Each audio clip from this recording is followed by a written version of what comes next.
Hey everyone, welcome to the Absolute Advantage After Show. Yes. And we're super excited. Today we talk to an amazing guest. So a gentleman by the name of Tommy Baker, who is a writer, speaker, author. He's a coach. He's the host of Resist Average Academy podcast. Of Resist, he has a program called Resist Average.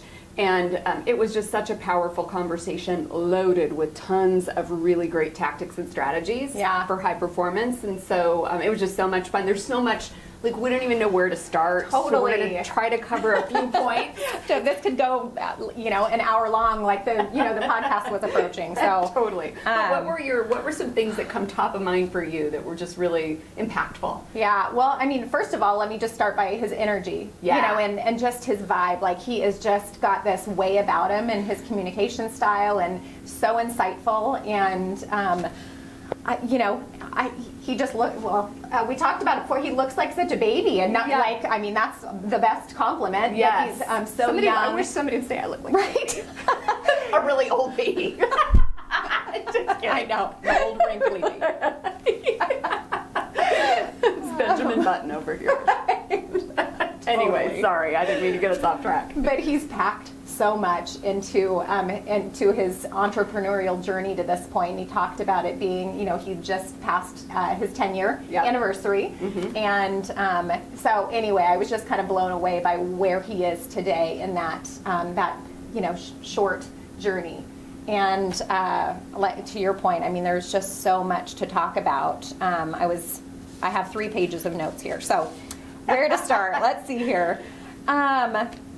I think that, the first part, he talked about that turning point for him when, he was, 10 years back, 08, 09, when he was, the path that he was headed down was the financial services industry. And really he talked about kind of those whispers that had been leading up to that point. And, really knowing that this wasn't the path that he was supposed to go down. And then those whispers become louder, and then he mentioned on the train and kind of painted that picture for us where he was like, this isn't the path for me, and made that decision. So I thought that was really cool. And he spoke specifically to this, as the stakes get higher over time, you begin to listen to those voices because they start to get louder. Right. But we could all save ourselves, I think, a lot of heartache if we would listen to those voices when they were quiet. Exactly, when they were still that whisper instead of, hey, stupid! Exactly. Hello! Exactly. Yes. But no, we've all been there. And when he was sharing his story, I was thinking about just even some things over the course of the last couple of years that have happened to us in our business that were that kind of like universe saying, okay, shaking you, like I've given you every little indication. Now it's, for whatever reason on this particular day, the message was received. Right. And then you live into that courage and you take action and you step into that courage. And I loved that story. I do too. No, and he talked, and this kind of it does tie in, obviously, but that quiet space and that opportunity so that, those voices do become louder. Yeah. You allow them to become louder by just putting some things into practice, whether it's meditation or exercise or journaling or whatever the case is, where you're just sitting in quiet and allowing yourself to be in that space. And again, hopefully, saving some heartache in the process. Yeah, absolutely. So, no, that was good. something that I think is so important, because as leaders, I'm sure many of you experience this, where you literally are just going 100 miles an hour. And so building that time in, and he called it that white space to just think, to just soak in and hear those voices, how important that is. And not enough of us do it. Right. And if we did, we would be shortening our path to greatness, or path to that long-term vision. But so many of us aren't listening to it because we aren't building the time in or the space in to hear the voice. Right. No, and I love how intentional he is about it. Yes. It's scheduled, it's non-negotiable, it's something that's daily. It, again, is that practice that he built into his life and continues to build into his life. That was awesome. Let's see here. Big dreams require big energy. So the topic of energy and basically physiology, I loved a lot of what he said where this is concerned, and in terms of how much just this simple act of movement can create that energy. So when somebody says, I just don't feel like it today, or I'm not feeling it, I don't have the energy, like, we can all do something about that. Right. So it's a choice. You can generate the energy. What are you doing to generate the energy? Right. So everything that he shared was all about it being extremely intentional. Yeah. It's the same things we talk about in the coaching that we do with our clients, with our leaders like you, where we're talking about being very aware of how you're showing up in life, in specific situations, in the different kind of key areas of your life, and physiology and fitness and your health, physically being one of those things. Right. And I think, we don't put enough of an emphasis on it. I mean, imagine what you could do as a leader. So on this show, we're always talking about how you can make more of an impact as a leader. Imagine what you could do if you had 30% more energy. Right. And we talked with him too about energy at the beginning. Like, the minute you talk to him, his energy is contagious. Yeah. And so wouldn't that be meaningful for you as a leader to be able to evoke that kind of a feeling with people? I mean, like, we haven't met in person. As a matter of fact, our podcast was over, was simply audio. Right. And he was able to convey that much energy. Yeah. I mean, think about that and the impact as a leader that could have on your team. Totally. Pretty cool. Yeah. So. Let's see here. So emotional intelligence, we talked a lot about that in leadership, and how important, just kind of identifying and recognizing this, I don't know, the struggle is the right word for it, or, the fear, the pain, those kind of things. And really journaling and getting those emotions and those feelings out on paper was something that he suggested doing. And then understanding where those things are coming from. So really working to identify where those feelings and emotions are coming from, and then understanding what the lesson is within that, and then what is that? How is it serving you? Yeah, I think is the other really key piece to that.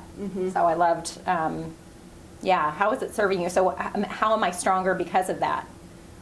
Yeah, no, and just super impactful, I think. And again, going to that resilience, the goal being when we get knocked down, because we all do as leaders, as entrepreneurs, as anybody who's striving for more, we all are going to face adversity. And it's how quickly, that resilience is how quickly you're able to bounce back from it. Right. And part of that is having the right mindset and framework around it in your mind, so that you are looking at it not as the victim, but as the victor. Like, so this has happened for me somehow and is preparing me for something. So what is it that I'm supposed to learn from this? And he gave an example of a health crisis that he had, where he was laid up for a few months. And for somebody who has built his the initial phase of his entrepreneurship has been built on fitness. Right. That is it's a big kind of cornerstone of his life, and so that was a big deal. So what are you supposed to learn from that? So anyway, I loved that, and I love that emotional resilience, and that's a lot of what we talk about in high performance is